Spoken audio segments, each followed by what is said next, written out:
दोस्तों नमस्कार। भारतीय हथियारों का डंका पूरा विश्व में बजता दिखने लगा है। वहीं भारतीय सेना को भी लगातार ताकतवर बनाने के लिए एक से बढ़कर एक हथियारों को सेना का हिस्सा बनाया जा रहा है। वहीं हाल ही में भारतीय सेना ने अपने एक शानदार हथियार का प्रदर्शन किया। हालांकि इसे लाया तो गया था सोवियत संघ के समय में, लेकिन अब इसे भारत में ही अपग्रेड करके और ज्यादा खतरनाक बना दिया गया है। इस दोनाली ऑटो कैनन का नाम है जेनिटनाया उस्तानोव का। भारतीय सेना के पास ऐसे तकरीबन 470 हथियार हैं। इन्हें सोवियत संघ से खरीदने के बाद भारत में ही अपग्रेड किया गया है। इसमें ऑप्टिकल फाइबर कंट्रोल सिस्टम लगाया गया है ताकि ये दुश्मन को ट्रैक कर सके, पहचान कर सके और उसे अपना शिकार बना सके। भारतीय सेना लगातार इसे अपने तरीके से मॉडिफाई कर रही है। अब इसी खासियतों पर करते हैं विस्तार से बात। दरअसल इसका पूरा नाम ZU-23mm anti aircraft gun system है। इसकी सहायता से कम ऊंचाई पर उड़ रहे आसमानी खतरों को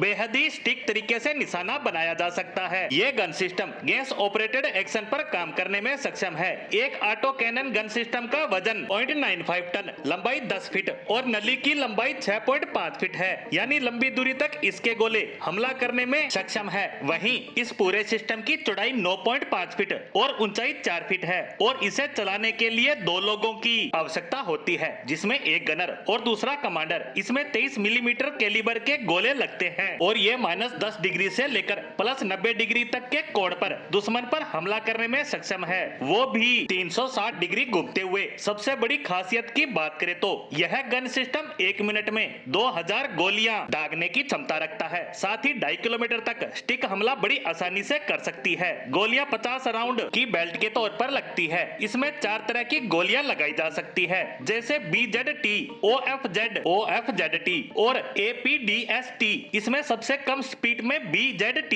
चलती है और 270 मीटर प्रति सेकंड की गति से दुश्मन की ओर बढ़ती है। वहीं OFZ और OFZT 980 मीटर प्रति सेकंड की स्पीड से आगे की ओर गति करती है। वहीं सबसे तेज गति से चलने वाली गोली APDST है, जो 1220 मीटर प्रति सेकंड की गति से दुश्मन को निशाना बनाती है। इस सिस्टम की सबसे अच्छी बात यह है कि इसे किसी भी तरह के वाहन पर लगाया जा सकता है या फिर आप इसे सीधे सीमा पर तैनात कर दो। इसे ट्रक से बांधकर भी ले जाया जा सकता है या फिर विमान में लोड करके बड़ी आसानी से ऊंचाई वाले इलाकों तक पहुंचाया जा सकता है। भारत में मौजूद इस हथियार में से 320 तो खींचकर तैनात करने वाले सिस्टम है और बाकी के बचे 150 ट्रकों पर तैनात है, जो मिनटों में अपनी जगह बदलकर कहीं भी तैनात हो सकते हैं। खैर, भारत के दुश्मनों और देश की तरफ टेढ़ी नजर रखने वालों को ये बात समझ तो आ जानी चाहिए कि दुनिया की 2 शक्तियों यानी रूस और भारत में बने और अपग्रेड हुए इस हथियार की रेंज में आने के बाद बच पाना मुश्किल ही नहीं बल्कि नामुमकिन है। इसीलिए उसे चुपचाप अपने देश के